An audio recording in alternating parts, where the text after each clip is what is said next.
नमस्कार दोस्तों, मैं हूं प्रदीप डबास। दोस्तों, हरियाणा की ब्यूरोक्रेसी में हड़कंप मचा देने वाला मामला एक सीनियर आईपीएस अधिकारी वाई पूर्ण कुमार, जिन्होंने अपनी जान ले ली, लेकिन उनकी आईएएस पत्नी अमनीत पी कुमार खुलकर कह रही है ये सुसाइड नहीं, ये मर्डर है। सवाल उठता है, क्या हरियाणा के सिस्टम के अंदर कुछ ऐसा सड़ चुका है जो ईमानदार अफसरों की जान ले रहा है, या फिर ये पूरा खेल सत्ता के संरक्षण में चल रहा है। मुख्यमंत्री नायब सिंह सैनी के घर पर हाई लेवल मीटिंग हुई।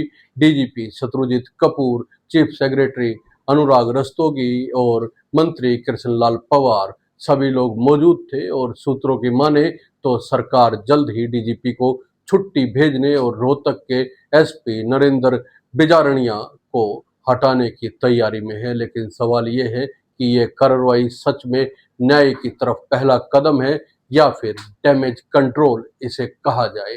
आईपीएस वाई पूर्ण कुमार के सुसाइड की खबर आते ही आईएएस पत्नी अमनीत कुमार सीधे कहती है, मेरे पति ने सुसाइड नहीं किया, उन्हें सिस्टम ने मारा है। वो कहती है कि पति के सुसाइड नोट में शामिल अफसरों को तुरंत सस्पेंड किया जाए, गिरफ्तार किया जाए और परिवार को सुरक्षा दी जाए। अब सोचिए दोस्तों, जब एक आईएएस अधिकारी को ये कहना पड़े कि उनके आईपीएस पति को सिस्टम ने मारा है, तो फिर आम आदमी किस पर भरोसा करेगा। मुख्यमंत्री खुद उनके घर पहुंचे ताकि परिवार को भरोसा दिलाया जा सके कि न्याय होगा, लेकिन मुख्यमंत्री के सामने आईएएस अमनीत पी कुमार सिर्फ एक मौत की बात नहीं कर रही थी, वे दरअसल सिस्टम की एक खौफनाक सच्चाई रख रही थी। उन्होंने कहा, पूर्ण कुमार को उनकी जाति के कारण अपमानित किया गया। डीजीपी और रोहतक एसपी ने उनकी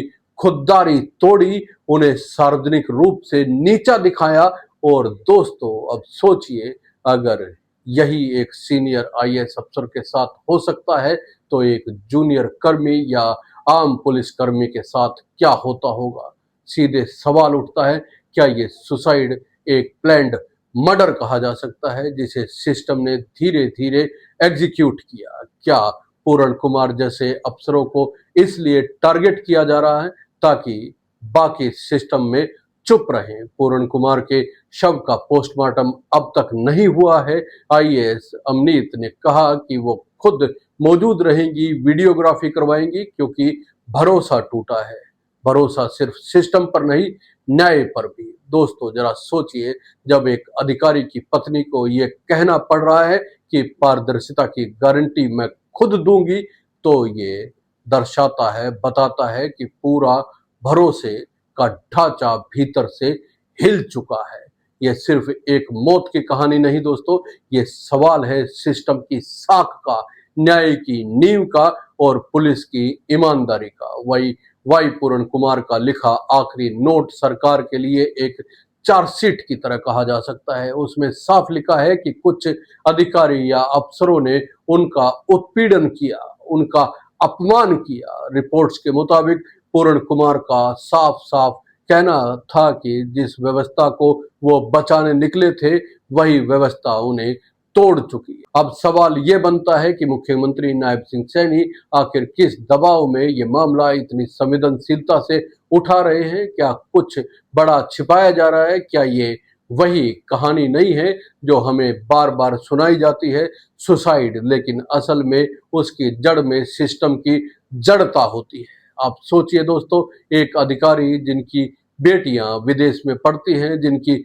पत्नी खुद आईएएस है और जो अपने काम में ईमानदारी के लिए जाना जाता है, वो अचानक सुसाइड क्यों करेगा? मौत को गले क्यों लगाए? क्या ये इतनी बड़ी हैरानी की बात नहीं है कि उनका सुसाइड नोट सीधे टॉप ब्रास ऑफिसरों पर उंगली उठाता है? हरियाणा की गृह सचिव और चीफ सेक्रेटरी दोनों अमनीत कुमार से मुलाकात के लिए उनके घर पहुंचे। ये दिखाता है कि सरकार इस केस के असर को समझ रही है, लेकिन सवाल वही है, कार्रवाई कब होगी? सिर्फ भरोसे का आश्वासन और जांच की बात से काम चलेगा क्या?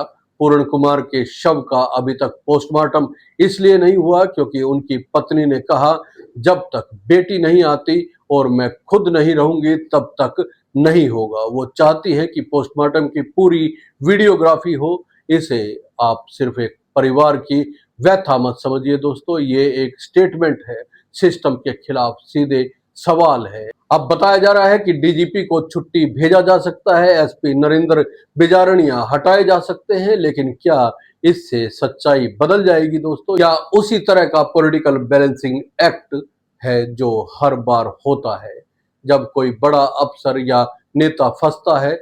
दोस्तों, यहाँ एक और अहम बात है। आईएएस अमनीत ने सेक्टर 11 के थाने में बकायदा शिकायत दर्ज करवाई है, नाम ले लेकर बताया है कि डीजीपी शत्रुजीत कपूर और एसपी रोहतक ने उनके पति को प्रताड़ित किया, जाति सूचक शब्द कहे और अपमान किया। ये केवल पेशेवर दुश्मनी नहीं लगती, ये जातिगत द्वेष का घिनौना मामला भी हो सकता है। अब यहाँ सवाल उठता है, अगर एक अफसर तक को कास्ट बेस्ड ह्यूमिलेशन से नहीं बख्शा गया तो बाकी कर्मचारियों की स्थिति क्या होती होगी? क्या पुलिस सेवा में वास्तव में कॉमन रोल्स फॉर ऑल सिर्फ किताबों में है, मैदान में नहीं? पूर्ण कुमार के सुसाइड नोट में जो आरोप है वो हरियाणा पुलिस के शीर्ष पर बैठे लोगों की नैतिकता पर सवाल खड़े करता है। अगर अपराधी सड़क पर हैं और आरोप सत्ता के भीतर, तो न्याय कहां मिलेगा? दोस्तों, आपके लिए भी एक खुला सवाल है। अगर कोई आईएएस अधिकारी सीएम से मिलकर ये कह रहा है कि मेरे पति का मर्डर हुआ है, तो फिर सिस्टम का क्रेडिबिलिटी टेस्ट पास करेगा, या ये पूरा मामला भी कुछ हफ्तों बाद रूटीन केस बन जाएगा?